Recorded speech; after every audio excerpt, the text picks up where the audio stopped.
Sosok Praka Muhammad Kori, marinir yang gugur dalam longsor Cisarua, sempat gagal tes TNI 4 kali.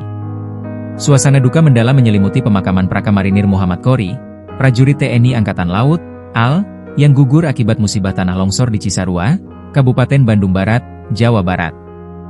Jenazah almarhum dimakamkan dengan prosesi militer di tempat pemakaman umum, TPU, Dusun 9, Desa Kibang, Kecamatan Metro Kibang, Kabupaten Lampung Timur, Senin, 26 Januari 2026.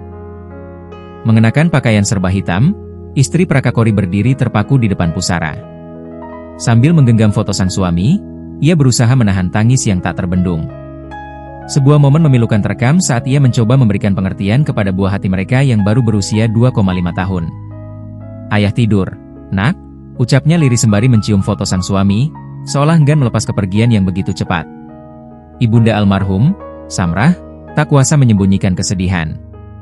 Matanya sembab saat mengenang sosok putra yang menjadi kebanggaan keluarga tersebut.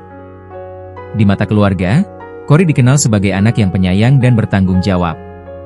Samrah mengisahkan perjuangan gigi putranya untuk mengenakan baret ungu.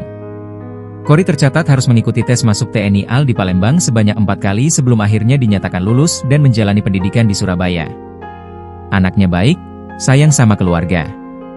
Selalu pamit dan selalu mengabari. Dia juga menjadi tulang punggung keluarga kami, tambah Samrah. Sebelum berangkat ke Bandung untuk latihan Pratugas Satgas Pengamanan Perbatasan, PAMTAS, RIPNG, Kori sempat mengungkapkan mimpi sederhananya. Ia berencana membeli rumah di Lampung setelah menyelesaikan tugas di Papua. Katanya nanti saya dan bapaknya mau dibawa ke Lampung kalau sudah punya rumah. Dia bilang setelah lulus latihan akan berangkat tugas ke Papua, kenang Samrah.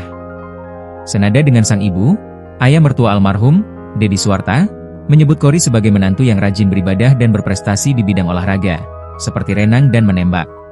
Download Tribun X sekarang, menghadirkan lokal menjadi Indonesia.